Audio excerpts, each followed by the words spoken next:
something to chew on. You got a little Celtics, you got a little Cavs, you got a little Darvish, you have a little Serena, a little Federer. I'm going to give you that today. Frank Reich, and Darkest Hour with Churchill. Fast history lesson, whether true or not, all the little details, who knows? But you definitely come away saying, oh my gosh, I didn't realize this was this. You knew Dunkirk was dangerous, and they got lucky getting out of there. Very lucky. Hitler made a mistake. He didn't pounce when he should have. I mean, I go through the war thing all you want. But thank God. If Churchill wasn't strong in his conviction, he would have negotiated a settlement with Mussolini, and Hitler would have taken it. Think about it. That's what you'll learn about that film. Anyway, here's George in Tulsa, Oklahoma. Back to the calls. George, good afternoon. How are you today, pal? What do you have for me? Great, Mad Dog. Wanted to know, is it the same for you for Summer Olympics as it is for winter? I like the Summer Olympics. A, there's more countries involved. B, the track and field and the swimming to a certain degree. And obviously a little basketball. There's more to it that you can wrap your arms around.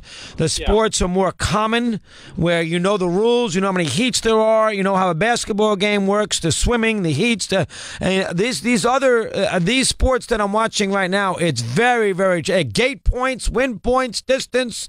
You watch this, very, very difficult. So I like the summer better, George. Summer better. Go ahead.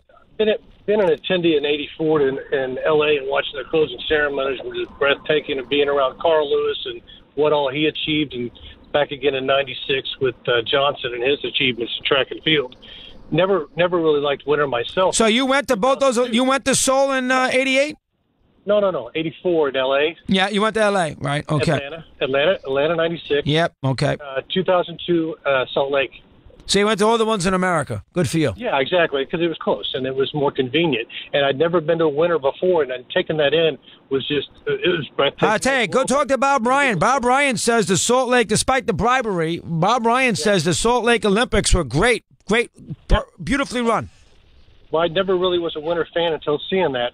And what I've been able to do is go to my, the guide and go through and find out where Winter Olympics.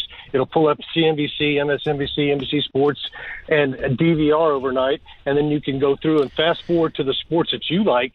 Yeah, George, I'm not gonna. You could do that. I am not making that kind of effort. All right, I am not gonna DVR 9 different events on CNBC and then cherry pick them and figure out when I can watch by cross country skiing. I am not doing that myself. See, that's the problem. Now, if I cared more about the Olympics and the events, I probably would. But, for athletes I'm not that familiar with, I cannot see myself saying, okay, this is going to be on at 1 a.m. Let me tape it.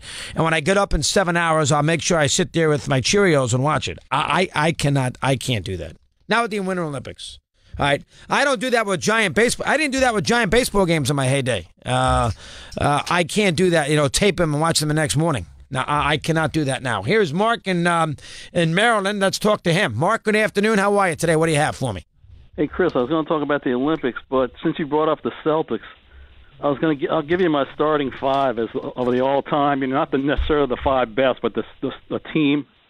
And I would go with Russell, McHale, Bird, and Havlicek and Pierce as a starting 5. I know you won't like Pierce in there.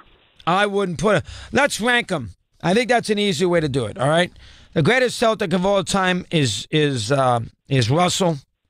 The second greatest Celtic of all time is Bird, I think. Yeah. The third greatest Celtic of all time is Havlicek. The fourth greatest Celtic of all time. Now, you could go couple different ways here. I'm going to put Cousy because he changed the game. The fifth greatest Celtic of all time. Cousy made the game, folks, from the big man to the guards. Mikan to up and down the court. That's what Cousy did. He's the guy that did it. Fifth guy, I am going to put McHale. That's 5. 6, you agree with everything so far? Yeah, I didn't really see Cousy, so I can't really say one way or the other on him. But what do you want to know? He won an MVP. He won 6 or 7 championships, and he averaged about 15. You know who Cousy is? Think Steve Nash, without the shooting. Dick Nash. You got to put him in the top. You have to put him in the top 5. I don't see how you can't. He's the first great. You know what he is? He's the first great little player. Yeah. I mean, he's the first great. Came up in 51, And the other great players in that era were all big. Mikan's huge. He's the first, Arizon in Philadelphia, Neil Johnston. These guys are 9 to 6 goaler. He's a big player. Kuzi's a little guy. He's 6'1". That's why I put Kuzi there. Yeah. At 6, Celtics, I probably would put Sam Jones. 7, I am going to put I'll put Cowens. 8, I'm going to put probably Parrish. 9, I'll put Heinsohn. 37 points, 25 rebounds in his first ever game, 7. 56, 57. And 10, I probably will put... that 10 is tricky. Maybe DJ. He wasn't there that long, though. I don't know.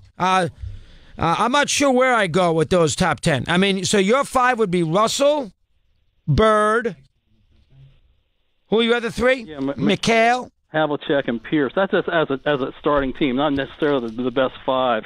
All right, here's what I'll do. Team on the court. I'll tell you why I like Pierce in there. I'll put Pierce. I forgot about Pierce. Pierce is over Heinsohn. I'll put Pierce over Parrish. I'll put Pierce at 8. How's that? Go ahead. Yeah. Now, I'll tell you why I like Pierce in there as one of the starting guards or whatever, because I don't see any of those other guys or after Bird and them. I would put him because I don't see anybody else dropping 41 on LeBron in a Game 7. That's why I like Pierce in there. He's a clutch guy. He can score, so I understand that. It's a good topic. Well done on that point. Raphael in Vermont. Good job out of Markey in Maryland. Raphael, good afternoon. How are you today? Hey, how are you, Doggy? Hi, Rafi. Nice to talk. How are you, my man? What's going on? What do you have for me? Hey, Doggy, I got to say something about the Olympic. Go ahead. That Kim Jung Un sister, that woman is so beautiful. She's toxic. And that's it for me. I mean, I did not know anything about these people. All the State Department was feeding me is how bad these people are, the cheerleaders, and that woman gave me a chance to see these people are just like us. Wonderful, beautiful, extraordinary people. That means I'm a liberal. I am ready to go and take a stand. We're not going to go to war with these people. We're not going to drop any bomb over these people. Well, how about if they drop a bomb on us first? Then what do you want to do? Rafi, how about if they drop a bomb on us? How about if they take a shot at Alaska? What do you want to do? What do you want to do then? Let them get away with it? They're not gonna do anything like that. They're not. You see these people. These people, they don't want. That woman look like somebody who wants to go to war with you. No, that woman is amazing. She's peaceful, quiet. Don't read too much, Rafi. Don't read too much into it, please. She's the sister of a despot. Now, come on, now. What do you think she's gonna do? You're going by a 5-second cameo? Oh God, I'm not getting turned.